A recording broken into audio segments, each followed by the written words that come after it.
¿Cómo están, amigos?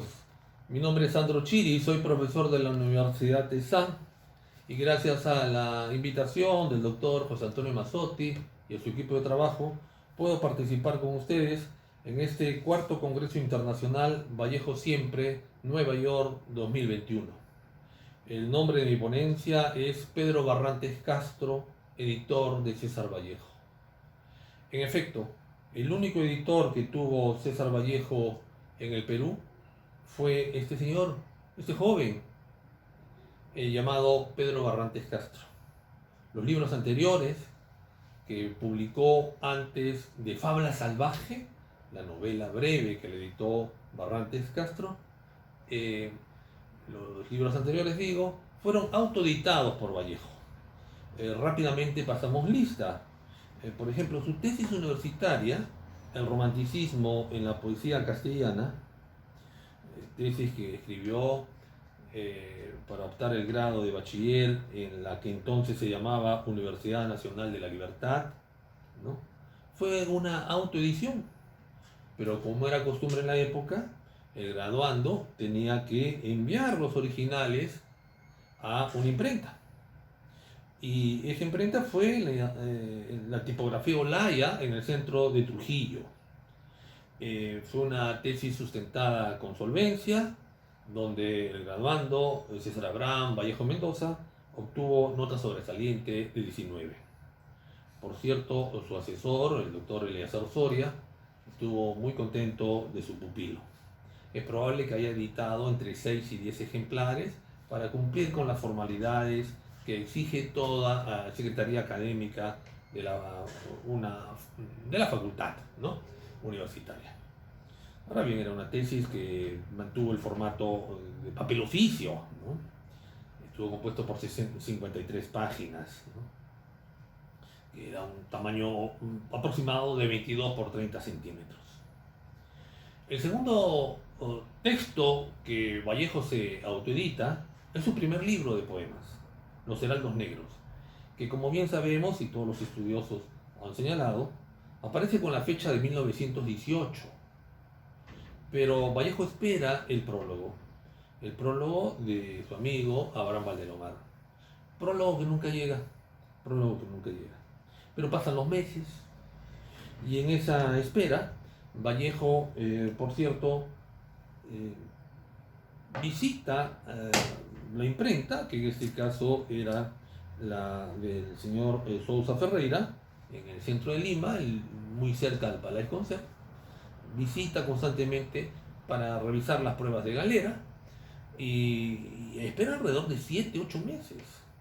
Tanto que el libro aparece pues a mediados de 1919, ¿no? 1919. Y en esta espera Vallejo va interviniendo los originales. Visita a los maestros tipógrafos, ¿no?, de quienes tienen en poder las galeras y los originales en plomo, y vaya corrigiendo, incrementando, en fin, añadiendo uno que otro poema. Se habla hasta de 7 versiones que aparecen entre 1918 y 1919. Es un libro de formato habitual en la época, 14 por 19, se editaron 200 ejemplares y cada ejemplar costaba 2 soles 50. Incluyendo el índice y el fe de ratas, Los Heraldos Negros tiene 153 páginas. Trilce, que aparece luego de su amarga experiencia carcelaria, también es una autoedición de Vallejo. En fin, él tiene un capital que tiene que pagar, en este caso, a los talleres tipográficos de la penitenciaría para editar su libro, que es considerado el punto de partida de la vanguardia peruana. Trilce, de 1922, que tiene el formato de 13,5 por 19 centímetros. También se imprimen 200 ejemplares, pero esta vez ya no cuesta 2 soles 50, sino valen 3 soles el ejemplar. Y aparece en octubre de 1922. Repito, es otra autoedición de Vallejo. Luego tenemos su libro de cuentos, escalas, bueno, que mucha gente le llama escalas melografiadas por César Vallejo. Es una autoedición para lo cual Vallejo toma los servicios de los talleres tipográficos de la Penitenciaría de Lima. El formato de escalas es de 14 por 19, muy similar al de Los Heraldos Negros. También es un tiraje de 200 ejemplares y el libro vale, no he comprobado el precio, en realidad no hay elementos, no lo dice Espejo Zurrizaga, no lo dicen otros biógrafos, en fin, pero es probable que haya costado entre 3 y 3 soles 50. Y repito, tiene un tiraje de 200 ejemplares. Los Heraldos Negros, Trilce y el libro de cuentos han sido largamente estudiados por investigadores nacionales y foráneos. Y luego está Fabla Salvaje, su breve novela, Fabla Salvaje. Casualmente mi ponencia se llama Pedro Barrantes Castro, editor de César Vallejo. En efecto, Barrantes Castro es el primer y único editor que tuvo César Vallejo en el Perú. Bueno, me gustaría leer algunos apuntes que tengo sobre esta edición para no repetirme. La novela Fabla Salvaje apareció en la serie La Novela Peruana, que dirigía el escritor y editor cajamarquino Pedro Barrantes Castro, que nació a finales del siglo XIX, en 1898, y falleció en Lima 81 años después, en 1979. Mirada a la distancia, la pequeña obra se constituye como el último texto que publicó Vallejo en el Perú antes de su viaje definitivo y sin retorno a Europa.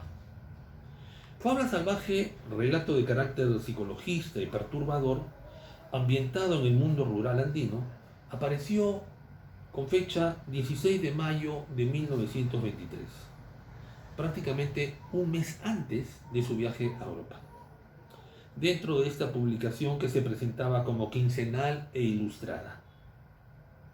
El pequeño volumen, que corresponde al número 9 de la colección, incluía 5 ilustraciones, además de la portada, elaboradas por Raúl Vizcarra, Vizcarra con S, no con Z, como muchos lo escriben, muchos de los estudiosos, Vizcarra con S.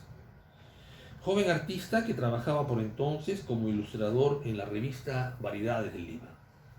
Fíjense, el año 2020, la Universidad Ricardo Palma de Lima ha hecho una edición facsimilar, gracias a la iniciativa del doctor César Ferreira, que es profesor en la Universidad de Wisconsin. Es una edición facsimilar, en efecto, muy bonita, que ha respetado el formato, ¿no? Ha respetado el formato. Acá está la portada, ya que ha sido mejorada, ¿no? Pero esta es la portada.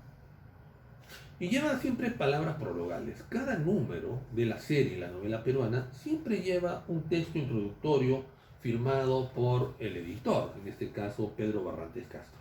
Y al frente de sus palabras prologales aparecía el retrato del autor. En este caso, nuestro joven autor.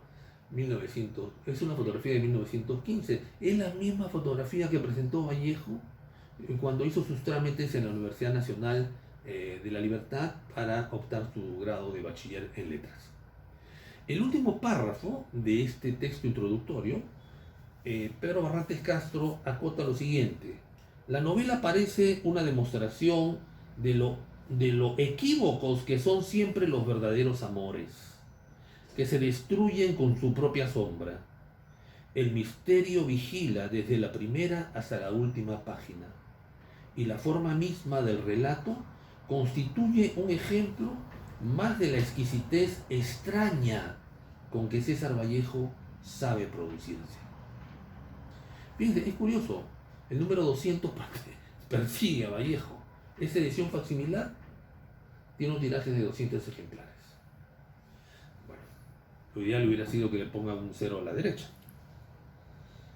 El valor de cada ejemplar de la serie, no solamente esta, sino de los 15 números de la serie, la novela peruana, era de 20 céntimos, precio simbólico que se explica por el tiraje amplio y la cantidad de avisos publicitarios de cada edición, lo que hace presuponer que muy probablemente el costo de los 3.000 ejemplares distribuidos a nivel nacional estaba pagado de antemano.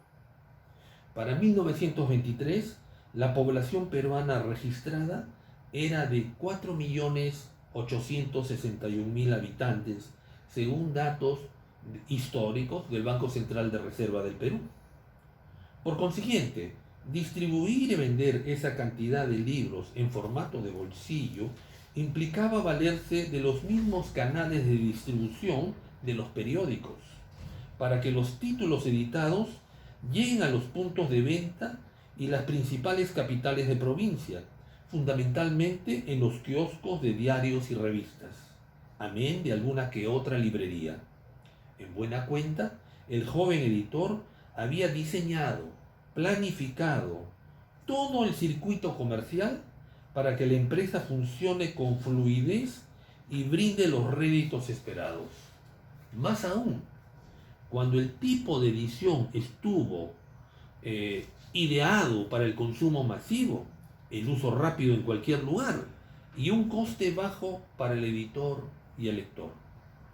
En el primer número, Pedro Barrantes Castro, editor general de la serie, presenta el proyecto con el siguiente texto: movidos por el entusiasmo de que es digno toda obra de cultura y formación de un espíritu nacional, antes que por el interés académico, intentamos desde hoy la publicación de la novela peruana, que en ediciones quincenales verá la luz pública, llevando a nuestros futuros lectores el bagaje de la literatura novelesca nacional, que estamos seguros provocaremos entre los escritores peruanos. En otras palabras, el editor asume el reto de publicar literatura peruana para lectores peruanos. El modelo ya existía y funcionaba. Las obras de autores españoles y argentinos que se importaban y eran vendidas con fluidez en nuestro país, ¿no? Era el modelo que había usado Barrantes Castro. En efecto, el editor cajamarquino detecta la carencia y crea la oferta. ¿Por qué no editar a autores peruanos? Y eso es lo que se propone con esta serie, que se convierte como innovadora en el formato, el precio y el diseño. En cuanto a Fábulas Salvajes se refiere, es bueno recordar que en lo económico a Vallejo no le fue tan mal, tal como le explica Espejo Asturrizaga en estas líneas. En el mes de mayo, Pedro Barrantes Castro solicitó a Vallejo su colaboración para el número 9 de su serie. César le entregó el original de Fábula Salvaje. Por ella recibió como derecho de autor la suma de 50 soles. Fin de la cita. Monto que seguramente le habrá servido al poeta para sus gastos últimos en Lima, porque estaba próximo a embarcarse a Europa. Los artífices de esta iniciativa editorial no tuvieron mejor idea que concebir la serie, la novela peruana, en formato harto funcional, es decir, en el A6 de la resma 6.9 x 8.9, tal los criterios modernos, de tal manera que devenía en un volumen de bolsillo cuya medida última era de 16,5 por 10,5 centímetros, antiguamente denominado formato en octavo.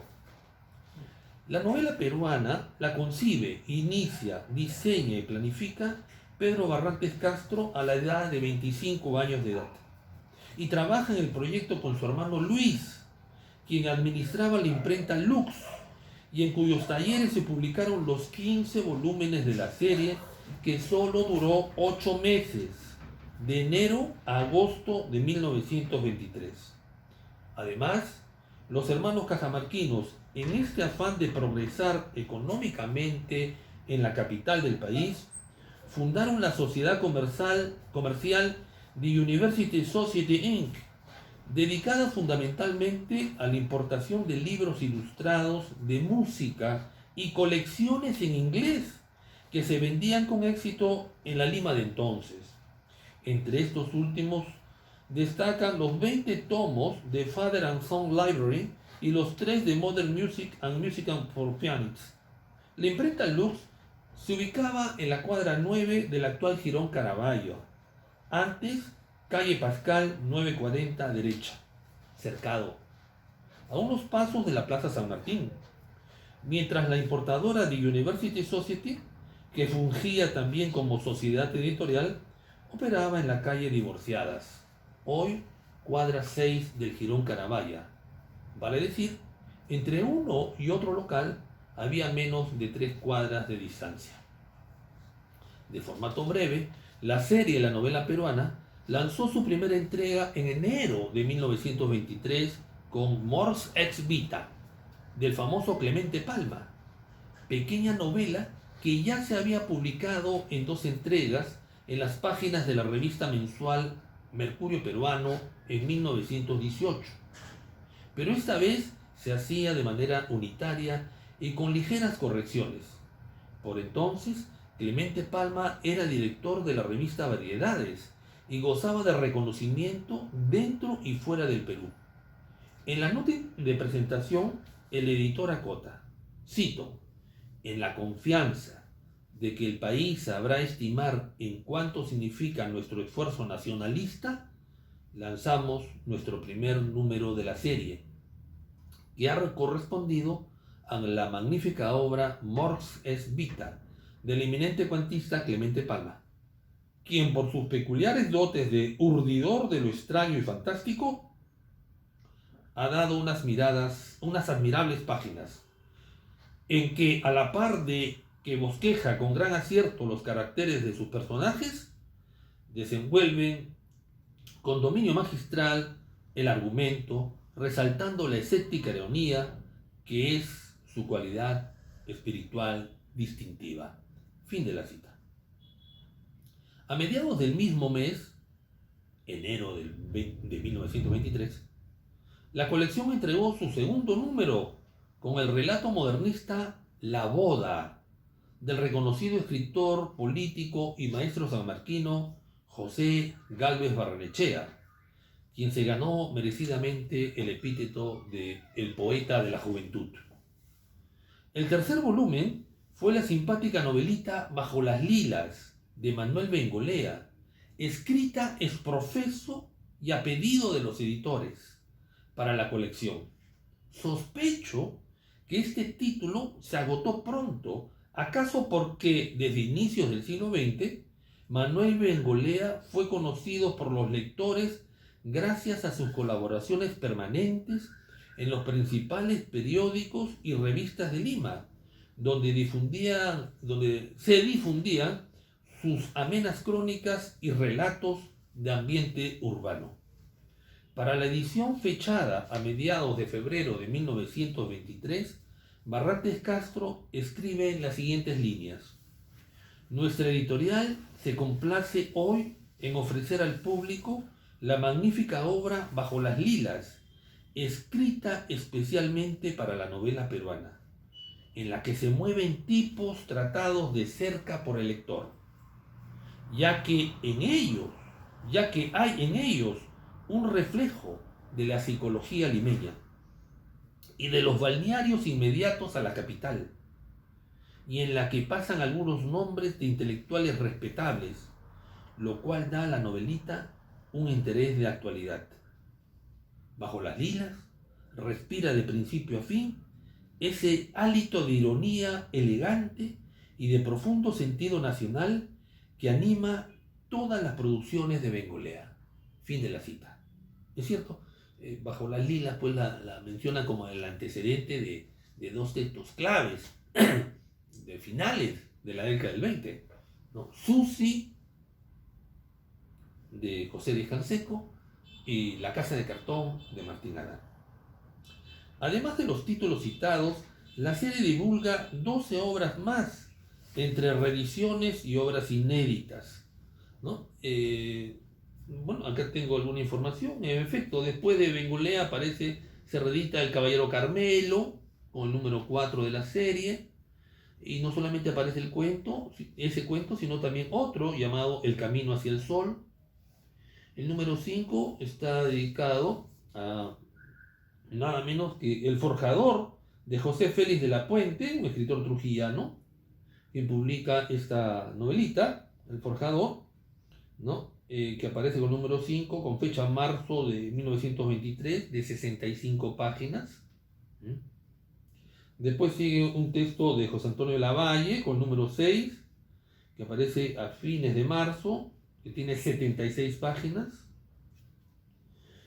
Aparece la primera versión, bueno, la primera versión de esta novela de Lavalle, de José Antonio de Lavalle, un escritor romántico, coetáneo a Ricardo Palma, ¿verdad? Ya había fallecido para entonces. eh, Apareció el año de su muerte, ¿no? En 1893. Después aparece una novela breve de la escritora cajamarquina Amalia Puga de Lozada, llamada El Voto. El Voto, que aparece con el número 7 a mediados de abril y está compuesta por 55 páginas. Luego López Albújar con Una posesión judicial con el número 8, Fábula salvaje con el número 9. Acá aprovecho para decir que si bien es cierto, Fábula salvaje, y todos los estudiosos lo indican, tiene 49 páginas, la novela tiene 49 páginas, no es menos cierto señalar que tiene 23 páginas de publicidad. 23 páginas de publicidad, ¿verdad? Lo que pagaba la edición, ¿verdad? Bueno, después aparecen otros títulos, El mal de la duda, de un joven escritor limeño llamado Ismael Silva Vidal, que aparece con 56 páginas. El propio Pedro Barrantes Castro se edita con el número 13, una novelita breve de 59 páginas llamada Maldición. Número 14 aparece Taparacú, de Carlos del Bosque, ¿no? Con el número 14, ¿no? Carlos del Bosque. No he encontrado información ninguna sobre este autor. Es probable que haya sido el seudónimo de alguien. Bien. Luego aparece con el número 15, el último es del poeta arequipeño Alberto Guillén, una novela llamada Corazón Infante, de 51 páginas. Con ese cierra el proyecto. Probablemente porque conseguir publicidad debe haber sido una tarea francamente titánica. Consciente del esfuerzo realmente bárbaro que asumía Pedro Barrantes Castro y su hermano, añadió al presentar la serie en el primer número que dedicó a Clemente Palma, estas palabras que avisoraban el esfuerzo que se prestaban a asumir. Seguramente el público a quien venimos a servir en una de sus más urgentes necesidades de orden trascendente se declarará complacido con nuestra iniciativa. Nos estimulará con su apoyo, que indirectamente ha de repercutir en el florecimiento de una actividad literaria nacional solicitada y remunerada. Fin de la cita. Interesante el hecho de anunciar el pago a los colaboradores desde un inicio, porque ello muestra que los hermanos Barrantes Castro entendían el carácter profesional de la actividad literaria. Todo ello indica que para lograr sus propósitos, la sociedad comercial de University Society Inc. inició una campaña intensa para conseguir la venta de avisos publicitarios de toda índole, tarea que debió realizarse meses antes del lanzamiento del primer número. Este esfuerzo implicaba cobrar el abundante avisaje a contraentrega. En las páginas de cada edición aparecían avisajes de los más variados, tales como bancos, compañías de seguros, librerías, funerarias, sastrerías, así como venta de pianos marca Brandes, llantas para automóviles, cerveza malta, aguas gaseosas, frazadas de lana pura o vestidos de seda. Además, el avisaje incluía una suerte de directorio con los nombres de los principales abogados y médicos de Lima, así como las colecciones de libros que ofrecía al público la sociedad comercial que impulsaban los hermanos Barrantes. ¿Qué sabemos de Pedro Barrantes Castro? Bueno, algunas cosas muy generales que sería bueno resumir. En su primera juventud, Pedro Barrantes Castro publicó en 1921 el poemario Ritmo Iris, impreso en los talleres de la imprenta El Ferrocarril de Cajamarca. Se trata de un poemario voluminoso de 209 páginas, donde tantea 5 tópicos: el terruño, el amor, el dolor, la vida y la infancia. Es considerado el primer libro de poesía impreso en dicha ciudad, Cajamarca, en el siglo XX. Luego publica Maldición, que ya le hemos mencionado, novel que aparece con el número 13 correspondiente al mes de julio de 1923 dentro de la serie La Novela Peruana, que él mismo impulsa y dirige.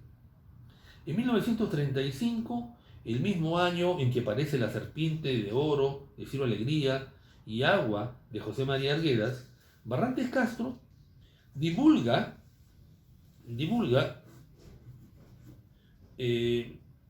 Cumbrera del Mundo, relato cholo, novela de aliento indigenista con portada del destacado pintor Camilo Blas, impreso por Ediciones Perú Actual y de 197 páginas.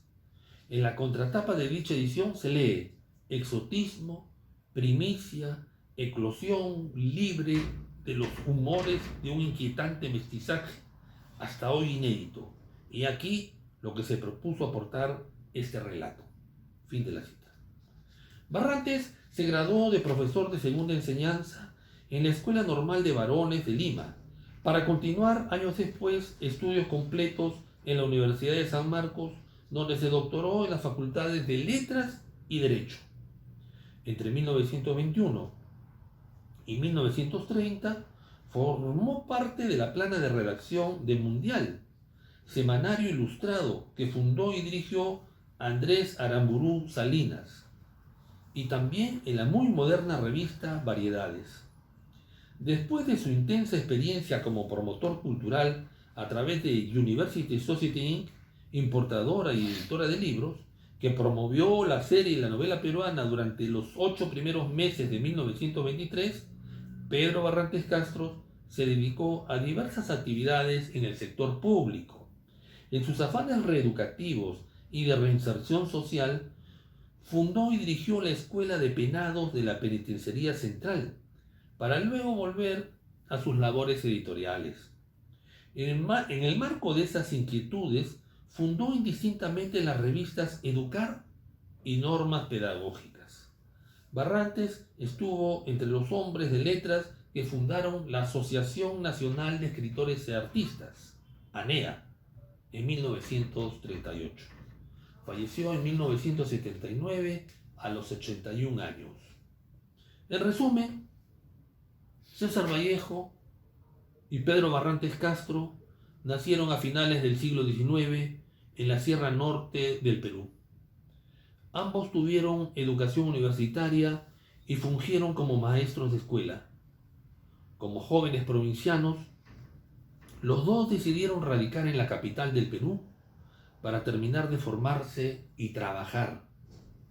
En Lima se conocieron ambos, y Lima les pagó a cada quien con moneda distinta.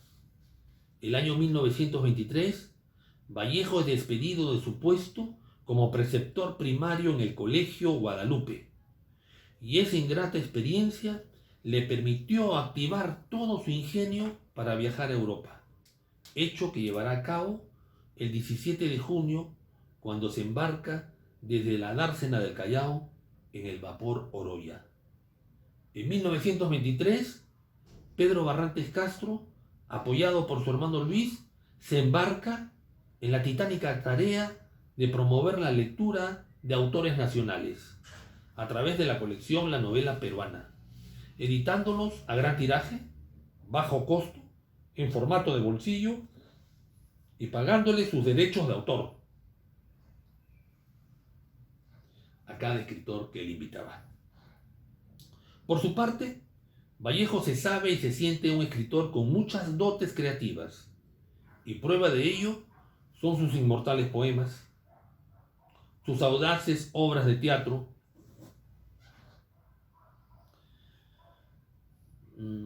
sus brillantes crónicas periodísticas, su original novel, sus cuentos, su epistolario y sus ensayos de variada índole.